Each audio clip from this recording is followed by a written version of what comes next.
Hello, my name is Robert Lovner, and for my summative evaluation for your legal aspects, I was unable to personally interview my local legislator. Instead, I was able to gather editorials written by our local state representative, Ed Kennedy, from our local newspaper. I was able to gather information and opinions from Representative Kennedy in 3 separate weekly editorial columns. The first editorial focused on Senate bills that reached the House of Representatives. Representative Kennedy stated they considered Senate Bill 432, which would expand the Oklahoma Promise Scholarship program to cover students pursuing certain certificates through the career tech centers or state colleges. This will assist students pursuing industrial certifications in areas that the Oklahoma Department of Commerce has identified as critical. Also in the editorial, Representative Kennedy discussed the recent activity of the State Department of Education. He mentioned that a voluntary advisory council was being created to advise the State Department on revisions in past. Representative Kennedy said, when this is completed, quote, when this is completed, the State Department will draft proposed standards for the State Board of Education to consider implementing into rules that will have the effect of the rule of law, end quote. Representative Kennedy is concerned that this will be a way to bypass the legislature, since this will allow the State Department of Education to change our public school curriculum without input from legislators on behalf of their constituents. Lastly, in the editorial, Representative Kennedy mentioned that the April 1st deadline for public schools to receive notification of their funding for the next year has again gone by.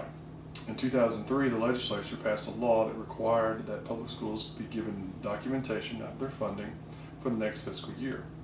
Representative Kennedy stated, well, in quotes, well, April 1st has passed and the legislature continues to ignore its own laws by not funding education by that mandated date. How's that for being law-abiding role models? End quote. The second editorial discussed why the House defeated some Senate educational bills. The first Senate bill defeated was Senate Bill 1001, which would allow a public school to be converted into a charter school and remove current staff if over 51% of the parents signed a petition. The second defeated Senate bill was Senate Bill 425, which would give a student a scholarship for graduating within 3 years rather than 4. The scholarship money would come from the money that would have gone to the school in the weighted ADM. Also in the editorial, Representative Kennedy discussed the 1-year moratorium placed on the A to F system proposed and passed by the House. Representative Kennedy wanted to see what approach the anti-public education Senate will take on solving this poorly designed system of evaluating our schools. The editorial also covered 2 other Senate bills. Senate Bill 683 would allow community foundations with assets in excess of $500 million to sponsor charter schools. The House defeated this bill because if the state gives funding to these schools, the House is concerned about the foundation's agenda for the charter school.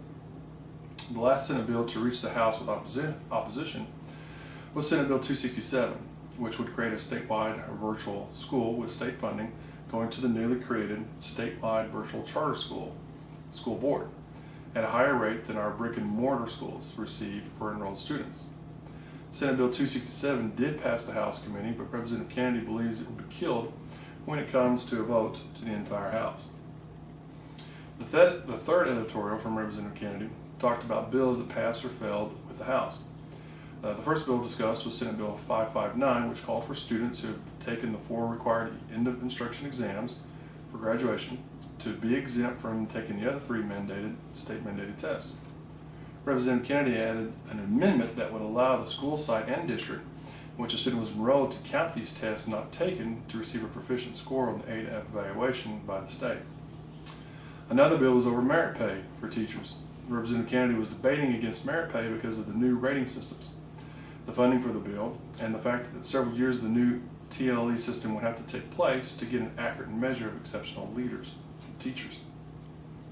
Another bill, Senate Bill 426, passed the House unanimously and will postpone the implementation of the quantifiable portion of the TLE.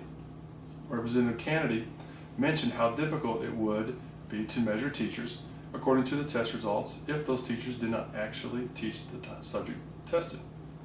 He also mentioned that the National Education Association has filed a lawsuit against the Florida State Department of Education for attempting to evaluate teachers based on test results in areas that the teacher was not educating students. In conclusion, I found it very interesting to see the opinions and viewpoints presented by Representative Kennedy in his editorials. He did a wonderful job at notifying his constituents about impending legislation and what his views were on each bill. I felt that Representative Kennedy had public education in his best interest. He seems to be the type of legislator we need to fight for rural Oklahoma and keep public education intact. Thank you.